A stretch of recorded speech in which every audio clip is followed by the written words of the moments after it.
अस्सलाम वालेकुम व्यूअर्स, आप देख रहे हैं फार्म हाउस लाइव 23 और मैं हूं आपकी दोस्त सिद्रा चौधरी। आज हम फार्म हाउस में तितर लेके आए हैं एक जोड़ा, और ये देखें ये तितरी है और वो तितर है। तो अभी हम न्यू लेके आए हैं, तो इसको एक पाउंड से थोड़ा सा बांध के रखा है, रात दिन रखेंगे फिर इसको आज़ाद कर देंगे।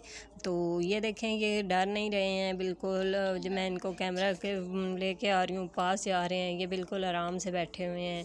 तो ये जो है ना घर के निकले हुए हैं तितर हैं। ये मैं 10,000 का जोड़ा लेके आई हूँ, 7,000 की तितली और 3,000 का तितर। ये मैं एक घर से लेके आई हूँ, इसलिए ये मुझे सस्ते मिल गए हैं, वरना तो ये अगर मैं दुकान से लेके आती हूँ ये काफ़ी महंगे मिलते हैं। अब ये हमारी तितरी अंडों पे आई है। अब ये तो इस मौसम में ये अंडे निकालते हैं, तो इसलिए मैंने ये भी जोड़ा से लिया है। तो मैंने कहा चले हम तितर के बच्चे पाल लेंगे।